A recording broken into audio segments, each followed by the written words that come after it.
Welcome, everyone, to the It's Official podcast. I'm Jeremy Plonk from First Bet and Express Bet. Flying solo this week. Hope to have Jeff Siegel back with us soon. Let's talk about 5 hot topics in horse racing this week as we turn to the Kentucky Derby preps getting really serious now. We've got Kentucky in the play with Turfway Park and the Jeff Ruby on Saturday, and we've got Louisiana in play at Fairgrounds Saturday with the $1 million Louisiana Derby. We also have some Preakness prep action to talk about a little bit later in the podcast as well. But in the rearview mirror, last week, a big weekend at Colonial Downs. Not the biggest in terms of handle. I thought they underperformed a bit in terms of the handle overall, but a good on-track crowd at Colonial Downs. And Kentucky Derby points on the line and a new prep race that we'll talk about in just a moment. But as we do each and every week, we're going to kick things off here in our first of 5 topics. Here in 2025, the leadoff topic is the weekly Goosebump Award. Who gets you excited? Who gets the goosebumps going on your arms and get you up out of your seat watching racing last week? For me, it happened down at Oaklawn Park. The sprinter Booth is really coming along, and he's acting just like his father. Let's take a look at his win Saturday at Oaklawn Park in the Whitmore Stakes. Fourth, he's now 5 lengths off of Booth, who wings it on the lead. Jackson Traveler has given way to Hano Twist. He's 5th right now. He's out of last, getting to the outside, but has a lot of work to do. Top of the lane, Booth cuts the corner, opens up 2.5 now. Giant Mischief is second and coming after him. Happy as a Choice grandstand side. It's Booth with a furlong to go. He's got a 3-length lead. Giant Mischief trying ever so hard, but Booth just keeps going. Back-to-back huge efforts for Booth, and Booth wins the Whitmore. A hat trick for Eric Asmussen today. Booth is now 5 for 9 overall, but it's the last 2 races that really stand out. Winning the stakes race at Oaklawn in 108-3 last time, comes back and fires 109-3 over a track that wasn't quite as fast, but just as impressive of a performance. It was his first graded stakes win from those 9 starts, 5 of those victorious, and you say, how can you get excited about a horse who took 9 starts to win his first graded stakes?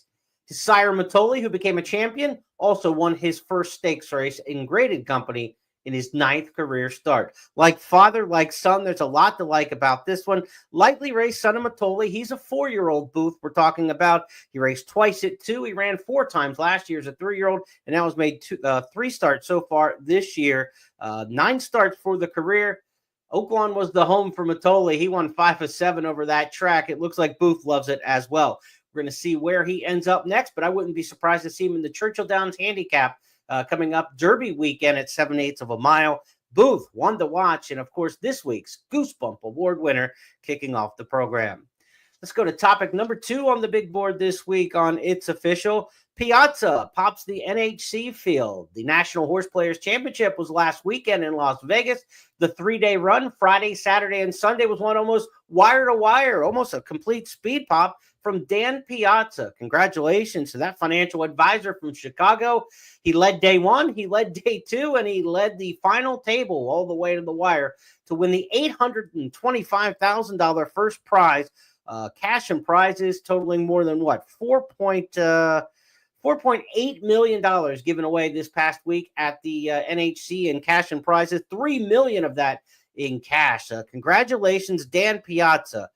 It was the 4th time in the NHC for Piazza. He said he'd never finished better than the top 300. He got it done in almost wire-to-wire style.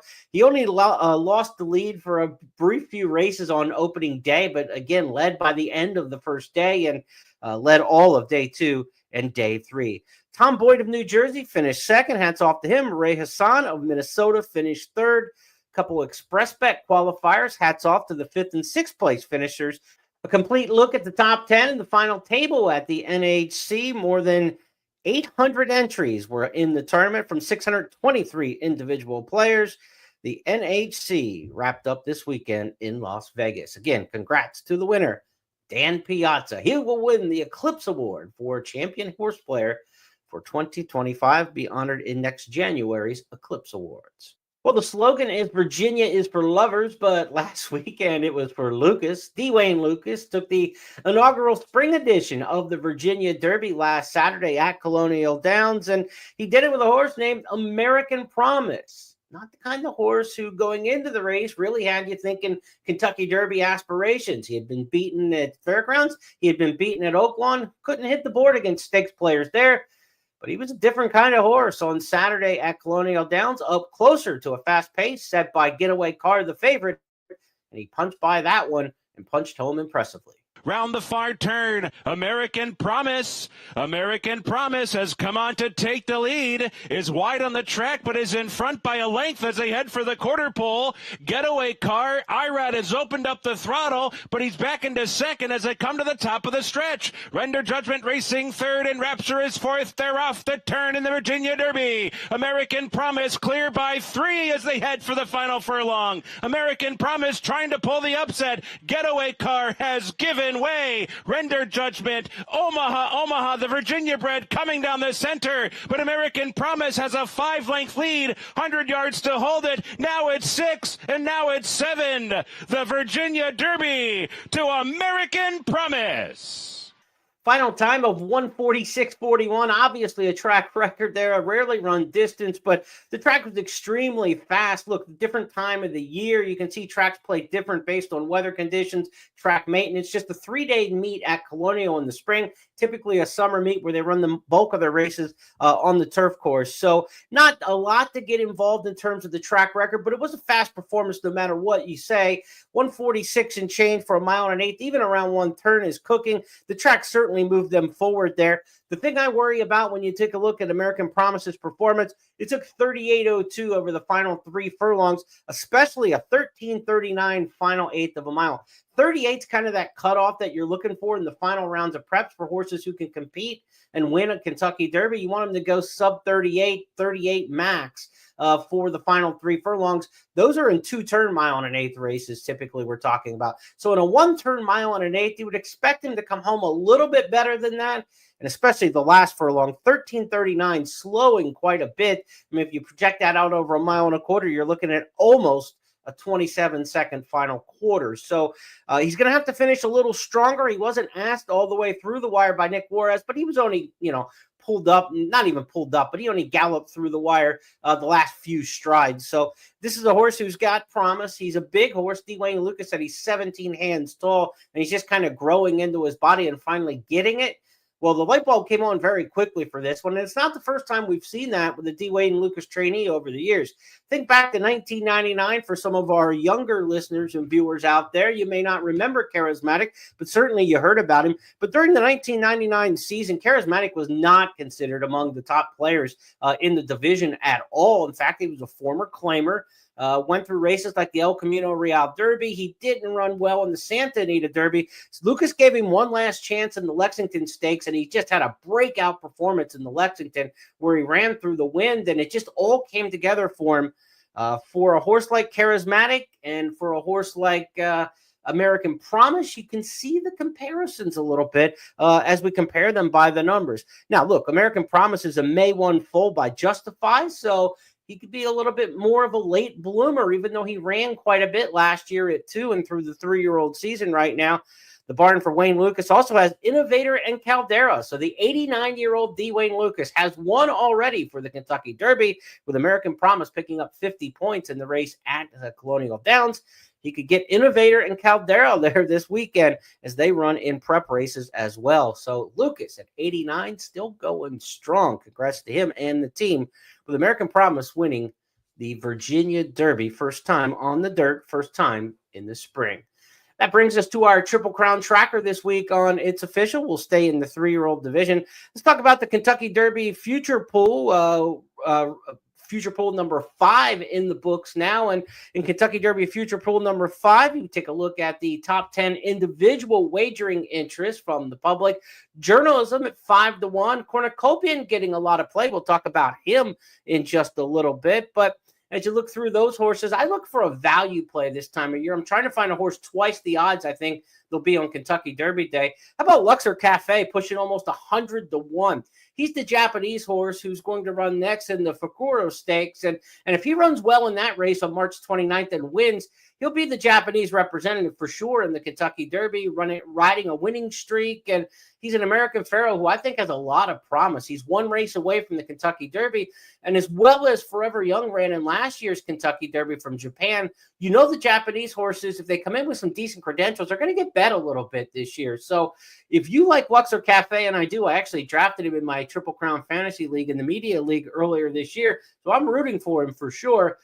97, 98-1. I mean, this is a horse who could be 10-1 in the Kentucky Derby if he wins his final prep race, and you're going to get 9-10 times that price. So to me, Luxor Cafe, the value in Kentucky Derby future wager, pool number 5.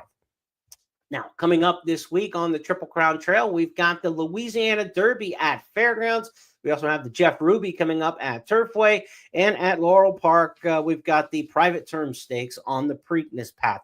Let's talk about the field for the Louisiana Derby. No Magnitude, the winner of the Risen Star Stakes, injured and off the trail. No Disco Time, the winner of the Lecomte Stakes at Fairgrounds. He hasn't worked since then. Brad Cox had mentioned last week they were going to try to get him back to work and kind of cram in and get to the Bluegrass Stakes, but he still hasn't worked as of this taping. So the Bluegrass looks very much out of touch right now, I think, for Disco Time. So we don't have the Lecomte winner. We do not have the Risen Star winner, an odd Louisiana Derby series this year. But what we do have is this field lining up. John Hancock from the Sam F. Davis victory and 2-for-2 Lifetime probably competes and vies for favoritism from the rail under Flavian Pratt. The Brad Cox trainee will try to give Cox back-to-back winners in this race. Of course, he won it last year with Catching Freedom. Chunk of Gold, runner-up in the Risen Star at 43-1. Will be a much shorter price this time around for Ethan West. Tistastic for Steve Asmussen, a horse I like quite a bit as one of those get a piece kind of horses in all these big races. I think he's got a performance in him coming up somewhere like Creator did in winning the Arkansas Derby several years back for this same barn. I think Tistastic, one to watch under Joel Rosario.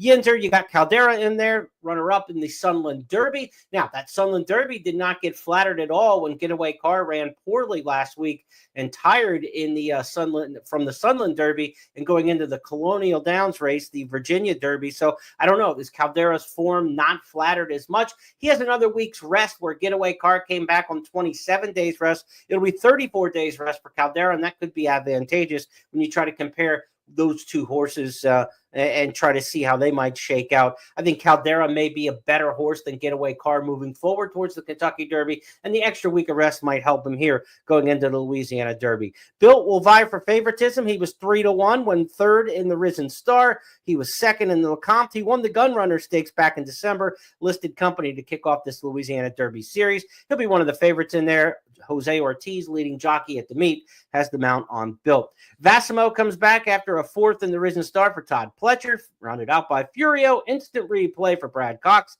coming off an allowance win at the meet. And Hypnus from the Rebel Stakes. We'll get a little better line on Cole Battle, Matticat Road, Sandman and Company when Hypnus returns. Well-bred son of Into Mischief and Dream Tree, the outside post for trainer Kenny McPeak. McPeak trying to get back to the Kentucky Derby. He did have Render Judgment finish second last week at Colonial in the Virginia Derby, but McPeak still looking for his follow-up horse, the Mystic Dan, who won last year's Run for the Roses. I'll have full handicapping of this race, the Louisiana Derby, coming up on the Friday podcast on First Call, so be sure to check that out. But you know, you've looked at my Countdown to the Crown rankings throughout the course of the season. You know how much I like John Hancock. Owen Almighty, who ran a good second to John Hancock in the Sam F. Davis, has already come back to win the Tampa Bay Derby. So I think his form has been flattered. Let's take a look at that Sam F. Davis Stakes. John Hancock getting his signature victory. Round to the top of the stretch, John Hancock and Owen Almighty. They've been going at it since they sprung the latch. They've now put 3 on the field. Camp Hale moves up to third, going to swing to the outside. Poster continues his move right down the center of the track. John Hancock, Owen Almighty, shoulder to shoulder at the 8th pole. John Hancock on the inside, Owen Almighty on the outside. Camp Hale still 3 lengths back. Poster continues to make up ground. Owen Almighty goes narrowly to the front. John Hancock battles right back. John Hancock, Owen Almighty, John Hancock signs his name to a Sam F. Davis win. Owen Almighty was valiant, but second best. Now, the Louisiana Derby with 100 points to the winner, 50 to second, and so forth down the line. So we're looking at some horses who are definitely going to qualify for the Kentucky Derby, at least two coming out of that race. And the same can be said for the Jeff Ruby at Turfway Park on Saturday. A mile and an eighth over the Tapeta course there. You've got the local prep winners, the John Battaglia winner, California Burrito for Tommy Drury Jr. You also have the other local stakes winner at the meet, that being Baby Max. He was second in the Battaglia, won the Leonidas Stakes for Kelsey Danner earlier in the meet. So the two local stakes winners, and they're going to try to fend off Poster. Poster's the horse who won the Remsen Stakes last fall by a nose. He came back and ran third in the Sam F. Davis, which we just talked about with John Hancock and Owen Almighty. How key of a race might we think the Sam F. Davis is? That was running stakes record time, by the way. The Poster third place finish coming out of that race could parlay into a victory as the favorite perhaps Saturday in the Jeff Ruby. Poster, of course, in the Godolphin Blue for trainer Owen Hardy. John Velasquez in the ride Poster. I think he's the horse to beat in the race at Turfway, the Jeff Ruby. Let's go back and take a look at Poster in the Remsen in his top performance. Poster is launching this big rally, and Poster's got the momentum. Poster's taking the lead. It's Poster who's trying to kick away, and the Remsen is doing just that. Aviator Guy is in the clear. It's Poster who's kicking away, now up by 2. Is going to have to hold off an oncoming rush of a lugging in Aviator Guy, but Aviator Guy is absolutely flying down the center of the racetrack. Poster is almost there. Aviator Guy is lunging. Poster needs a line. Aviator Guy, photo finish. No Kentucky Derby points on the line at Laurel Park on Saturday for the private term stakes, but certainly could be some Preakness implications. A couple of years ago, we saw Coffee with Chris come out of this race and go on to run at Pimlico. Magic Wisner, maybe one of the most famous alumni of this race back in 2002, running a big second in the Preakness Stakes. The private terms named for the Charlie Hadry trainee who came out of Maryland with Wood Memorial and was the favorite against Winning Colors in the 1988 Kentucky Derby. The private terms is a mile and a 16th around the 9-furlong oval at Laurel Park. Short run into the first turn. It's the first two-turn prep race in Maryland this season. There are 6 Triple Crown nominees in the field, but none of them look to be standout stars in there. Several of them coming out of stakes rematches at the meet, including the Spectacular Bid Stakes and the Miracle Wood Stakes. But we don't have the winners of either one of those races back, so there's some horses just trying to find their way perhaps on the Preakness path in the private term stakes. A lot of news out of Southern California and Florida on the workout tab this past weekend on the Triple Crown Tracker. Sovereignty was in action, training at Payson Park for a trainer, Bill Mott. Let's go to some video of Sovereignty training. Of course, he was the winner last time out of the Fountain of Youth Stakes and expected to go next up in the Florida Derby. The Florida Derby now just 2 weeks away. That's coming up on the 29th of March at Gulfstream Park. Sovereignty in there, expected to be joined by Tappan Street, runner-up in the Holy Bull Stakes for Brad Cox. Disruptor, Mike Rapoli announced on X yesterday that Disruptor, the impressive undercard winner on Fountain of Youth Day, is going to take on the big boys in the Florida Derby. Neo Equus coming off the race in the Fountain of Youth where he was on the board. Ford Steele for Saffie Joseph, among the horses possible for the Florida Derby. They will take on the likes of Sovereignty, who may go favored in the Florida Derby if, and that's a big if, Bob Baffert doesn't send one in from Southern California. In the Santa Anita stable notes this past Monday, they raced on Monday on St. Patrick's Day at Santa Anita. The stable notes indicated that Baffert's got the Florida Derby and the plans for maybe one of his Triple Crown nominees. Not a race he takes a look at often. Certainly we think Baffert, obviously Santa Anita Derby, and also he's got a big hand to play every year, it seems like, at Oaklawn in the Arkansas Derby. But Baffert looking at the Gulfstream race, the Florida Derby, and that's rarity. But some of the horses Baffert has, I mean, he's got to spread these out at some point. And a lot of them were in training over the course of the last couple days in Southern California. Let's go back to the workout tab here and get a look at champion Citizen Bull. Citizen Bull working at Santa Anita. Of course, he's been going longer works, trying to get a little more stamina, a little more distance out of Citizen Bull. The 6 furlong works are kind of the Baffert norm, the pseudo two-turn workouts. Citizen Bull's been piling those up. He's looked good in the mornings. Could Citizen Bull, the horse who last year won the 2-year-old championship at Del Mar, in winning the Breeders' Cup Juvenile. Earlier this year, he won the Bob Lewis. Is Citizen Bull the kind of horse that they're going to send on the road, or are they going to keep him based in Southern California for the Santa Anita Derby? Not sure about that one. He could be headed, though, to the Florida Derby. That's one of the names being possibly bandied about. Also, Baffert's had some other workers in the recent days, and Monday's work in the darkness was kind of lighting up the sky if you talk about potential. And that's when Barnes, the runner-up last time out to journalism in the San Felipe Stakes, the unbeaten Barnes up until that point, he worked Monday morning in the darkness alongside Cornucopian, a massive debut winner at Oaklawn Park who just blitzed 6 furlongs in 109 and change. He's one of the fastest horses in this crop potentially. How good can he be, and how fast can Cornucopian get to one of the big major prep races? Will they even try it? Well, the fact that they worked 6 furlongs in company with a horse like Barnes and matched those two up, Cornucopian not only went head-to-head with Barnes, he outworked him. He outworked him to the wire and beyond the wire. Very impressive. Where would Cornucopian show up? That's a great question. He could stay home for the Santa Anita Derby. Of course, the Santa Anita Derby is going to feature journalism for Michael McCarthy, impressive winner of the San Felipe at a mile and a 16th. He just seems like more distance is better for him. But it's not going to be a deep field in the Santa Anita Derby. Baeza for John Sheriffs, one of the few others committed to the race other than the Baffert. So Baffert's going to have a strong hand to play in there. It just depends which ones he wants to send up against journalism. Citizen Bull's already got the points. He's kind of in, qualifying mode. He's already set to go. Some of the others do need some points, but second in the Santa Anita Derby would be worth 50 and certainly get any of those horses into the Kentucky Derby field. But really looking forward to seeing Cornucopian after this impressive workout. He's only had one start. He's really playing catch-up. He's kind of on the Taba plan from a couple of years back, if you remember that one. Taba was good enough to win the Santa Anita Derby off almost a similar kind of resume. Cornucopian, one to watch, though. Big workout this past weekend, and that'll wrap up our Triple Crown tracker.